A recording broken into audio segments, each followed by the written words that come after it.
CM Revanth Reddy ఇచ్చిన హామీలు అమలు చేయకుండా ప్రజాపాలన పేరుతో విజయోత్సవాలు జరుపుకోవడం విడ్డూరంగా ఉందని బీఆర్ఎస్ పార్టీ మండల అధ్యక్షులు తాటికొండ సీతయ్య అన్నారు. తుంగతుర్తి మండల కేంద్రంలోని బీఆర్ఎస్ పార్టీ కార్యాలయంలో మాట్లాడుతూ ఎన్నికల ముందు ఇచ్చిన హామీలు అమలు చేయడంలో కాంగ్రెస్ పార్టీ విఫలమైందన్నారు. ప్రజాపాలన పేరుతో కాంగ్రెస్ పార్టీ దగా పాలన చేస్తోందని విమర్శించారు.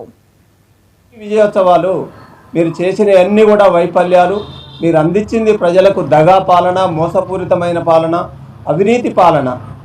ఇలాంటి పాలనలో విజయోత్సవాలు కాదు కదా, ప్రజలకు భరోసా ఇచ్చే కార్యక్రమాలు చేయాలి.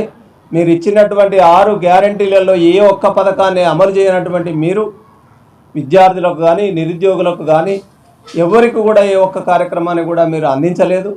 ఇకపోతే కేసీఆర్ గారు ఇచ్చినటువంటి గురుకుల పాఠశాలల్లో 48 మంది ఆత్మహత్యలు చేసుకొని ప్రతిరోజు ఏదో ఒక గురుకుల పాఠశాలలో ఫుడ్ పాయిజన్తో ఆసుపత్రి పాలవుతుంటే కనీసం వాటిని పరిశీలించి వాటి మీద సమీక్ష చేసి ఆ కార్యక్రమం జరగకుండా ఇంకొకసారి ఫుడ్ పాయిజన్ జరగకుండా ఉండే చర్యలే చేపట్టరైతిరి. ఇంకా మీరు విజయోత్సవాలు ఏమని జరుపుకుంటున్నారు? అందుకే ప్రజలు ఈసడించుకుంటున్నారు. ఈ విజయోత్సవాలను ఎందుకు జరుపుతున్నారని ప్రశ్నిస్తున్నారు.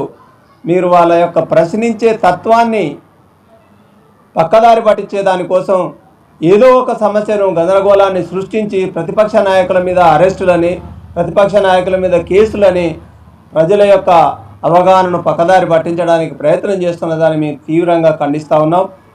ఇకనైనా రానున్నటువంటి రోజుల్లో, భవిష్యత్తు రోజుల్లో ప్రభుత్వం పునఃసమీక్షించుకొని ప్రజలకు ఇచ్చినటువంటి వాగ్దానాలు నెరవేర్చేదానికి కృషి చేయాలని మంత్రులకు,